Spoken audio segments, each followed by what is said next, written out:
Today we're going to talk about reproductive lifespan, maximum fertility, natural fertility, and the proximate determinants of fertility. Essentially what we're getting at is what are the sort of biological things going on for the most part, and exposure to the sort of possibilities of conceiving and giving birth that affect overall fertility, as well as intentional attempts to control fertility. So we're going to start by talking about the reproductive lifespan.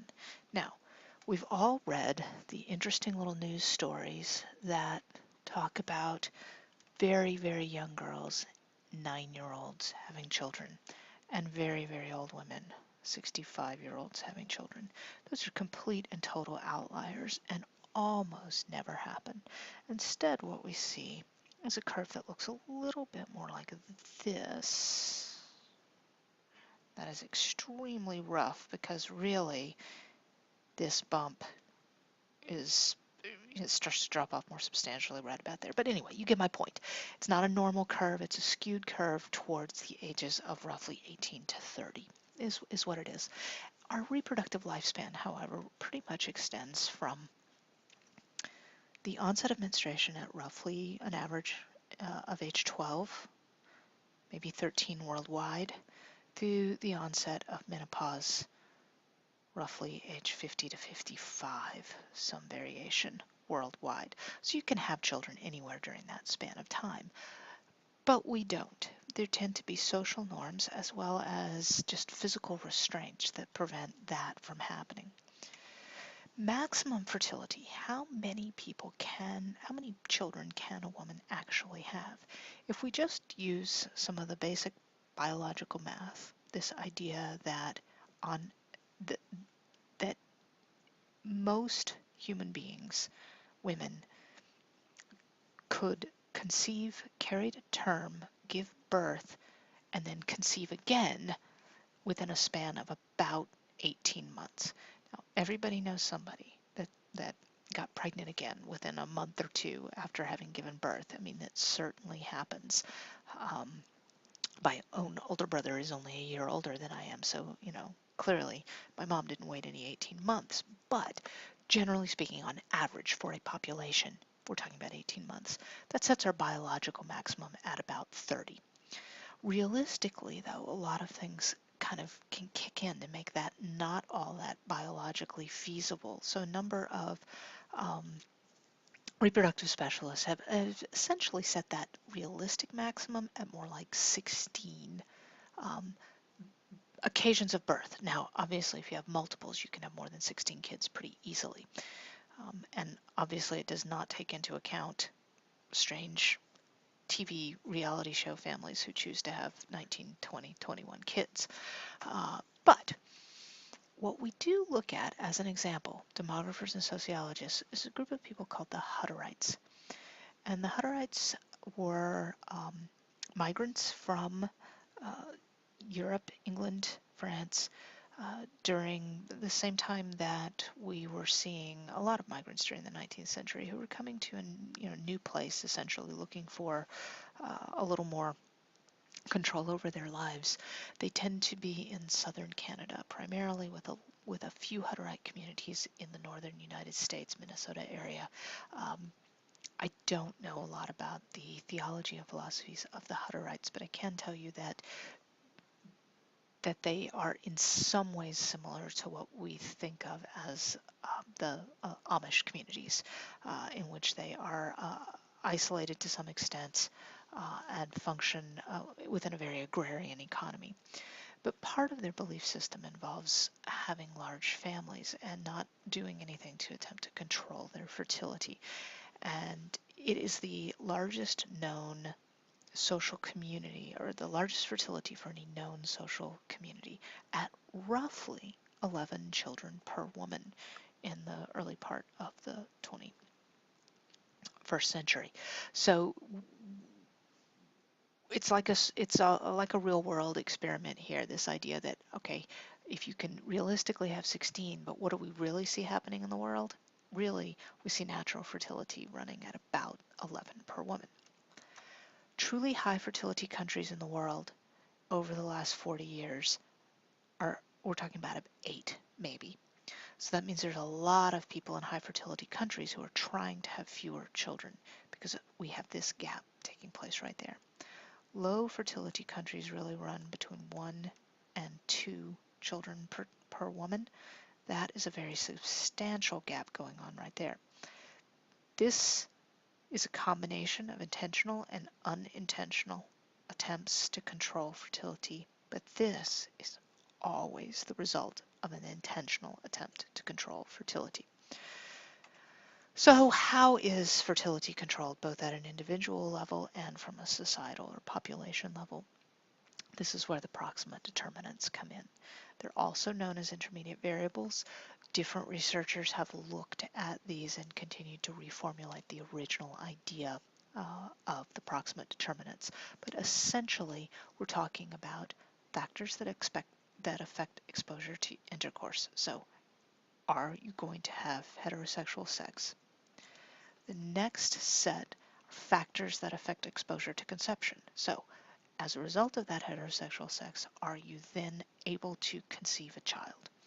And finally, factors that affect gestation and parturition, which is basically carrying a child to term and giving birth. So I'm going to back up here so we can look at more details of this. The things that are in the bluish color rather than the blackish color, these are ones that have been found empirically, so through research, to have the strongest influence on fertility.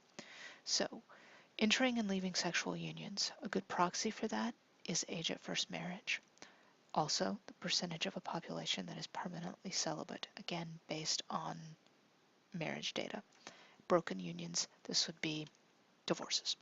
So this is average age at first marriage, average proportion ever married, proportion at any given time divorced, or any other sort of a divorce figure. Then we have exposure to intercourse within sexual unions, voluntary abstinence, involuntary abstinence, and how often you actually have sex. None of these are found to have a particularly large influence on total fertility rate. Factors affecting exposure to contraception. These are very important. So first, fecundity or infecundity as affected by involuntary causes and breastfeeding. So that's basically what we tend to refer to as infertility. So your inability to have a child, whether there's nothing you can do about it, or whether it's comes as it's nutritional or is a result of breastfeeding. Now, any individual woman can still get pregnant even though she's breastfeeding. Don't make that mistake. But as a whole, because it reduces the likelihood of getting pregnant at a population level, preponderance of breastfeeding is shown to be strongly related to fertility. Next, we have the use or non-use of contraception, so mechanical or chemical or other forms of contraception. We talked about these for Tuesday. And last, we've got fecundity or infecundity as affected by voluntary causes, so that's sterilization. So basically, this would be infertility and breastfeeding, use of birth control, sterilization. Finally, we have factors that affect gestation and successful parturition. This is essentially miscarriage rates and abortion rates. A little bit of maternal fetal mortality, one way or another. The terms are used slightly differently if a child is stillborn as opposed to a miscarriage, which would take place earlier. But fetal mortality from involuntary causes or miscarriage is extremely hard to measure, so we don't have a lot of evidence about that, but we do know that abortion plays a significant role in limiting overall fertility. So these are the proximate determinants. So now let's think about how those fit into that reproductive lifespan. How does late age at marriage affect fertility, for instance? Well, the later you're married, the smaller that window of opportunity becomes. So if we keep in mind the fact that while you can biologically have children here and here, realistically it's more likely to fall in this range right here, sort of our box of realistic fertility. Late age at marriage as a whole can reduce the number of years possible for having a child. Divorce. So same thing. If you got married when you were 24, maybe you had one kid, got divorced at age 30, remarried when you were 36, new husband didn't have a child yet, really wanted one, you had one more kid, divorced again, maybe you remarried when you were older. This person's had a pretty rough go of it. But basically, you can see how that affects overall likelihood of pregnancies. And the same thing holds true. So if we pop back to, I'm going to discard those annotations and pop back here. I just want to get back into this thing right here.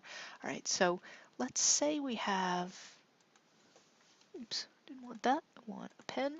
Then I'm going to move back. There we go. All right, so let's say you got married late.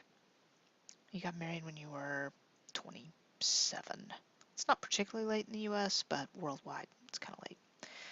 And then let's say you were married and you divorced like 3 years later. Hardly anything. Then you remarried a little while later, and that's like the marriage of your life. You remain married for the whole rest of your life. This is not a particularly uncommon scenario in the United States today. Okay, so now let's say for the first year or so of marriage, you were busy, had a lot of things going on, so you were intentionally using birth control to limit your fertility for a little while. So let's knock that area out. But then here we've got a time period in which you were intentionally trying to have children. Over here, your likelihood, so involuntary infertility might start kicking in, even though maybe you don't hit menopause until you're 53, your likelihood of getting pregnant, the ease in which you can get pregnant really cuts down after, at 41, 42 years old. But let's say in this second marriage, you're wanting more kids, so you keep working at it. Well, we've gone from having a theoretical 30-year span here, 40-year span here, down to something that's more like about an 8-year span. So even if you had as many kids as you could possibly have during that time span, you're still talking about 4, maybe. So that's nowhere near biological maximum. Let's say, on the other hand, you married when you were 20, young age at first marriage, and you are pretty darn fertile here between ages 20 and 25. Very fertile, as a matter of fact.